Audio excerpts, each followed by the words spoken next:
C'est ce 25 avril 2018 à Ouagadougou que l'Association pour la promotion des technologies de l'information et de la communication Yampoukri, en collaboration avec le CTA, le Centre technique agricole et rural, a procédé au lancement officiel du projet IDEAL.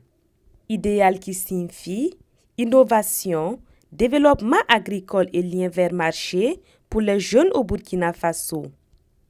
Les promoteurs définissent les raisons de la mise en œuvre de ce projet. Le projet IDEAL, c'est un projet qui vise à encourager l'entrepreneuriat des jeunes à travers les nouvelles technologies. Donc nous voulons que les jeunes utilisent le potentiel des nouvelles technologies dans le domaine agricole, que ce soit dans le domaine de la production, commercialisation, transformation agricole. Donc vous savez que les nouvelles technologies offrent beaucoup d'opportunités de nos jours et les jeunes sont à même de porter l'agriculture en utilisant le potentiel de ces nouvelles technologies-là. Donc c'est ça vraiment l'objectif du projet que nous avons en collaboration avec le Centre technique de coopération agricole, CTA, basé aux Pays-Bas. Le CTA, au cœur de sa stratégie, a pour ambition de soutenir l'entrepreneuriat agricole et nous le faisons dans différents pays africains, caribéens et du Pacifique depuis plusieurs années. Donc lorsque nous avons avec Yampoukri conçu ensemble ce projet, c'était aussi pour pouvoir renforcer donc l'entrepreneuriat agricole tel qu'il est mené par les jeunes du Burkina. Et comme vous le savez, dans la plupart des pays africains, l'agriculture est un secteur très important qui contribue à peu près à 30%, parfois à 50% au produit intérieur brut.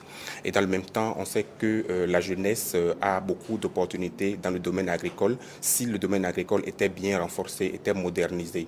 Donc, comme le CTA travaille également sur la question de l'utilisation des nouvelles technologies pour soutenir le développement agricole et que les jeunes sont très armés dans le domaine des nouvelles technologies et qu'ils peuvent aussi avoir des innovations qui vont soutenir ce secteur, nous avons voulu donc ensemble avec Yampoukri lier agriculture, développement rural, nouvelles technologies et jeunesse afin d'aider la jeunesse entrepreneuriale, celle qui est dans l'agriculture et également la jeunesse qui est dans le secteur des nouvelles technologies à collaborer ensemble, à se renforcer. La particularité du projet IDEAL est qu'il s'appuie sur les plateformes déjà existantes.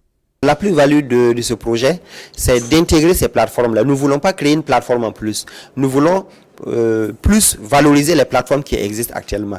Beaucoup de plateformes existent, mais les gens ne savent même pas que ça existe. On fabrique seulement des plateformes, on les conçoit, l'aspect technique, et on ne les utilise pas. Donc ce projet va permettre de créer un genre de laboratoire pour tester ces plateformes-là et voir quelles sont les plateformes qui sont à mieux de porter. Et parce qu'il ne faut pas refaire la roue, ce qui existe déjà, il faut l'utiliser au lieu de refaire la roue. Vraiment, c'est ça que le projet veut apporter. Ne pas refaire la roue, mais utiliser ce qui existe déjà. Maintenant, si on trouve que ça n'existe pas, bon, on va essayer de créer ces plateformes ou certains outils pour compléter.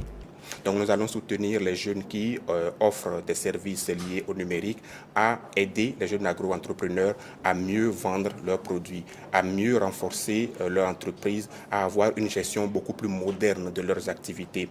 Et dans le même temps, nous aiderons les jeunes qui sont donc ces fournisseurs de services TIC à avoir beaucoup plus d'opportunités de développement de leur entreprise en accompagnant, donc en mettant les jeunes en contact avec les jeunes, ce qui peut favoriser l'adoption des innovations et qui peut renforcer donc le développement agricole au Burkina. Et dans le couple TIC et agriculture, l'analphabétisme n'a pas sa place.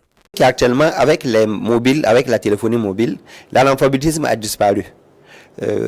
Toutes les personnes sachant utiliser un téléphone portable aujourd'hui, on ne peut plus les qualifier d'analphabètes. L'analphabétisme a disparu avec l'utilisation de la téléphonie mobile et il y a des applications mobiles qui permettent à la population d'utiliser le potentiel de ces technologies-là. Ils n'ont pas besoin d'apprendre à lire et à écrire en français, seulement apprendre à utiliser un téléphone portable. Et beaucoup d'applications actuellement utilisent ce potentiel-là du téléphone portable avec des applications itératives où on peut changer la langue, on peut paramétrer dans n'importe quelle langue et ça marche très bien.